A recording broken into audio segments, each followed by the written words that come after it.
तर डिप्रेस व्यक्ती समोरच्याला डिप्रेसच करणार. टेन्शन मधली व्यक्ती समोरच्याला टेन्शनच देणार. प्रत्येक जण प्रत्येक इमोशन मधनं जातच असतो, पण एक कुठलं तर जे आहे ते स्ट्रॉंग इमोशन असतं. तर तुम्हाला स्वतःला आयडेंटिफाय करायचंय तुमचं स्ट्रॉंग पॅटर्न कोणतं आहे, तुमचं स्ट्रॉंग इमोशन कोणतं आहे. एखाद्या व्यक्तीला समजा भीतीचे पॅटर्न्स असतील त्याला, तर त्याला प्रत्येक घटनेत भीतीच वाटायला लागते, छातीत धडधडच व्हायला लागतं, टेन्शनच यायला लागतं त्याला. आणि त्याला भीतीच वाटायला लागते. ज्या घटनेत त्याला राग यायला पाहिजे तिथं पण त्याला भीतीच वाटायला लागते.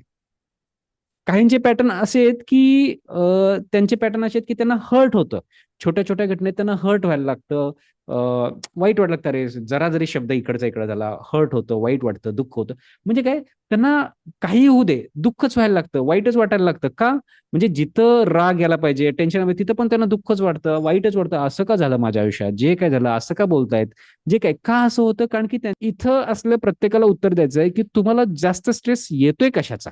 येस. तर इथं आपण बघतोय इमोशनल नातेसंबंधात काही जणांना स्ट्रेस होतोय. प्रत्येकाला उत्तर द्यायचंय की तुम्हाला जास्त स्ट्रेस कशाचा येतो. इमोशनल नातेसंबंधात म्हणजे नातेसंबंधात काही वादविवाद होतात, भले ते आई वडिलांसोबत असो, नवरा बायको असो, सासू सून असो, किंवा ऑफिस कलिग असो, किंवा आणखी काय. तो नातेसंबंधामधला तणाव आहे. Yes emotional. येस भावना एकमेकांच्या, आपल्याला बघतो विचार खटकतात, शब्द खटकतात. येस एकमेकांच्या भावना समजून घेतल्या जात नाहीत. आणि त्यामुळे इथं तुम्हाला जास्त स्ट्रेस आहे. स्ट्रेस सगळीकडेच आहे, पण जास्त स्ट्रेस तुम्हाला कुठे येतोय, तुमचा प्रॉब्लेम डिफाईन करा. पहिला आहे आपण पाहतोय इमोशनल स्ट्रेस. त्यानंतर दुसरं आहे फिजिकल, शारीरिक. काही जणांना फिजिकल काही इश्यूज आहेत की अरे त्यांना पाठ दुखते, कंबर दुखते, मानेचा त्रास आहे. त्यामुळे डोक्यात तेच विचार चालू असतात की अरे हे स्ट्रेस आहे, ते स्ट्रेस आहे, पाठच दुखते, कंबर दुखते. ते फिजिकल स्ट्रेस बद्दल आहे पर्टिक्युलरली. त्याच्याबद्दल तुमचे जास्त विचार चालतात.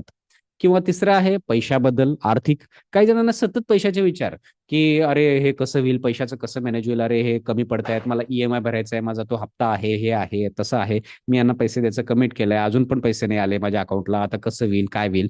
कंटिन्यू पैशाचे स्ट्रेस. तर त्यांचा आहे ठीक आहे. तिसरा आर्थिक पार्ट येतो.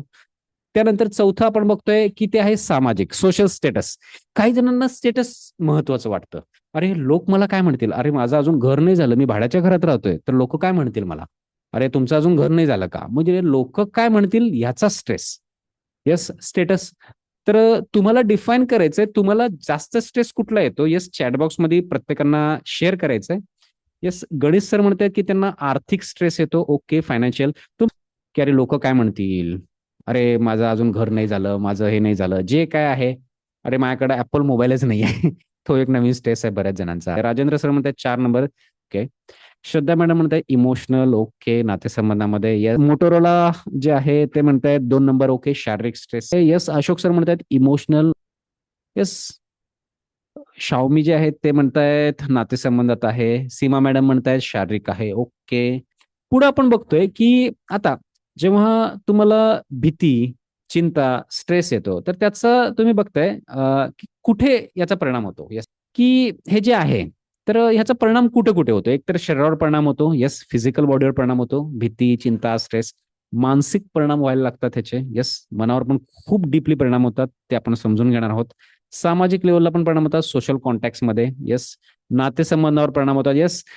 ज्याच्याकडे जे आहे आपण तेच देऊ शकतो. आता सपोज इथं कोणी मला अनम्यूट करून बोलू शकेल. आपण जर थोडंसं डिस्कस करूया. डिस्कस करून मला एखादी गोष्ट समजून सांगायची आहे. की समजा तुमच्या हातामध्ये कप आहे आणि त्या कपामध्ये समजा चहा आहे आणि तुम्हाला धक्का लागला तर काय पडेल बाहेर. चहा चालेल. काय पडेल? येस चहा पडेल ऑब्विसली. समजा तुमच्या कपात कॉफी आहे तर काय पडेल बाहेर. कॉफी. ऑब्विसली जे आहे तेच. समजा कपात पाणी असेल पाणी, जे आहे तेच बाहेर पडेल. कारण हे बघा आपल्याकडे जे आहे तेच आपण समोरच्याला देऊ शकतो. एखादी व्यक्ती खूप स्ट्रेसफुल आहे, डिप्रेस आहे, फ्रस्ट्रेट आहे, तर डिप्रेस व्यक्ती समोरच्याला डिप्रेसच करणार. टेन्शन मधली व्यक्ती समोरच्याला टेन्शनच देणार. सुखी व्यक्ती समोरच्याला सुखच देणार, आनंदच देणार. समजा तुम्ही खूप ऑफिसमधनं आलाय, तुम्ही खूप आनंदी आहात, खूप खुश आहात, खूप रिलॅक्स आहात, तुम्ही समोरच्याला काय करणार, आनंदच देणार. आणि समजा तुम्ही बाहेरून कुठून आलाय, तुम्ही खूप टेन्शन मध्ये आहे, फ्रस्ट्रेट आहे, तुम्ही समोरच्याला फ्रस्ट्रेशनच देणार. आता मी आणखी एक एक्झाम्पल देतो तुम्हाला, ते लक्षात येईल. की तुम्ही बघा बऱ्याचदा काय होतं माहिती का, की काही जणांना विनाकारण चिडचिड होते, स्ट्रेस यायला लागतो, विनाकारण दुःखी वाटायला लागतं. ते विनाकारण नसतं, त्या पाठीमागचं कारण आपल्याला माहित नाहीये. म्हणजे प्रत्येकाचे पॅटर्न्स ठरलेले आहेत. आता एखादी घटना घडली तर एखाद्या व्यक्तीला समजा भीतीचे पॅटर्न्स असतील त्याला, तर त्याला प्रत्येक घटनेत भीतीच वाटायला लागते. छातीत धडधडच व्हायला लागतं, टेन्शनच यायला लागतं त्याला.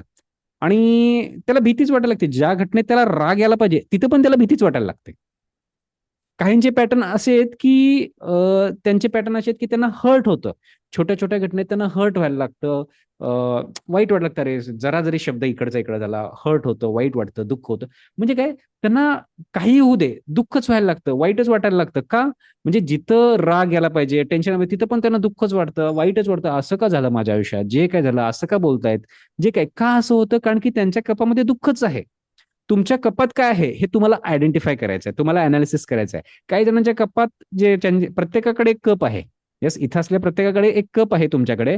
आणि काही जणांच्या कपामध्ये हर्टची भावना आहे, वाईट वाटल्याची भावना आहे. काही जणांच्या कपामध्ये रागाची भावना आहे, चिडचिड होते, रागराग व्हायला लागतं. काही जणांच्या ह्याच्यामध्ये काय म्हणतात, भीतीची भावना आहे, त्यांना भीतीच वाटायला लागते. काहींकडे एन्झायटी आहे, त्यांना एन्झायटीच यायला लागतं. काहींना दुःखच व्हायला लागतं. प्रत्येकाचे पॅटर्न्स आहेत, लक्षात घ्या. मी असं म्हणत नाही की तुम्ही वेगवेगळे इमोशन नाही. प्रत्येक जण प्रत्येक इमोशन मधनं जातच असतो, पण एक कुठलं तर जे आहे ते स्ट्रॉंग इमोशन असतं.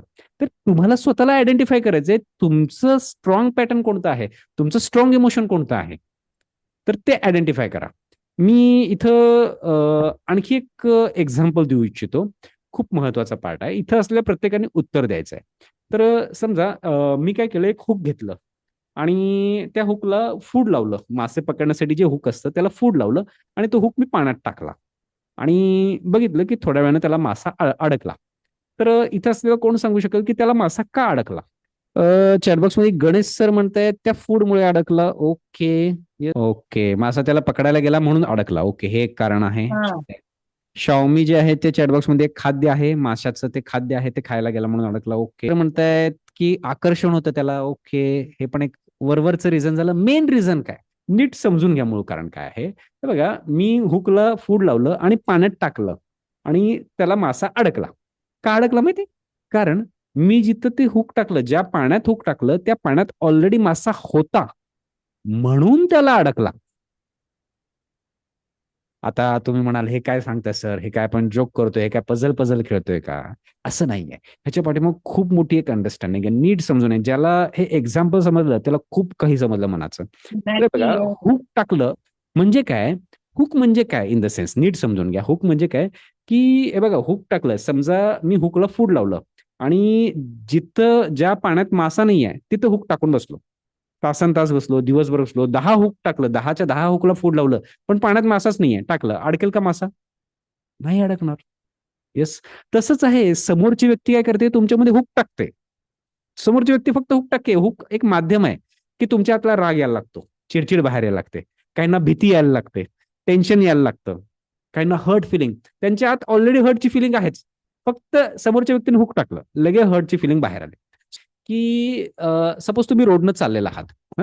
रोडनं चाललाय आणि रोडला बघताय की एक ऍक्सिडेंट झालेला आहे. ऍक्सिडेंट झाल्यानंतर तुम्ही बघताय की तिथं काही जण ऍक्सिडेंट बघतायत, तुम्ही पण त्यामध्ये बघताय. तर एक व्यक्ती तो ऍक्सिडेंट बघतोय, त्या व्यक्तीला ते ऍक्सिडेंट बघून टेन्शन आलं, बापरे किती डेंजर ऍक्सिडेंट झालाय.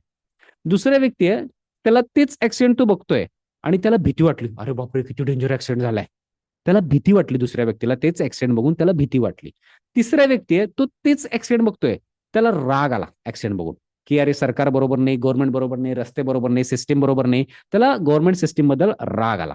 आणि अजून एक व्यक्ती आहे, तो तेच ऍक्सिडेंट बघतोय, त्याला खूप दुःख झालं, खूप वाईट वाटलं, अरे पाप बिचारा, किती वाईट झालं त्याच्यासोबत.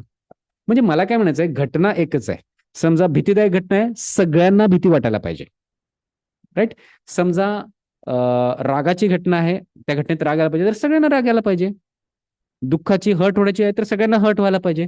एकाला भीती वाटते, एकाला दुःख होतंय, एकाला राग येतोय, एकाला टेन्शन येते, प्रत्येकाला वेगवेगळं का होतंय? कारण हे बघा, ज्याला राग आलेला आहे त्याच्या मनात ऑलरेडी गव्हर्नमेंट बद्दल राग आहेच, सिस्टीम बद्दल राग आहेच. फक्त ती घटना एक माध्यम आहे, त्या माध्यमाद्वारे तो राग फक्त ती हुकचं काम करते. जसं मी माशाचं हुकचं दिलं, ती घटना घडली, त्याच्या आतला राग बाहेर आला गव्हर्नमेंट बद्दल, सिस्टीम बद्दल.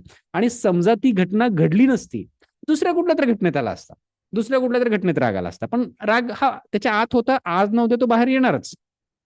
ज्याला भीती वाटली तो व्यक्ती बघा, तो भीतभीतच राहणारा व्यक्ती आहे. तो व्यक्ती भीतभीतच राहणार आहे, की त्याला ती घटना बघून त्याच्या आतली भीती ट्रिगर झाली. ज्या व्यक्तीला दुःख झालं, वाईट वाटलं, तो व्यक्ती ऑलरेडी दुःखातच राहतोय, त्याला दुःखातच राहायची सवय लागली आहे आणि ते बघून त्याच्यातलं दुःख ट्रिगर झालं. म्हणजे ते फक्त ती घटना काय करते, हुकचं काम करते. आपल्या आयुष्यात दररोज घटना घडत आहेत, दररोज वेगवेगळ्या घटनांच्या माध्यमातून हुक आहे. कोणी काय बोललं, कोणी कसं बोललं.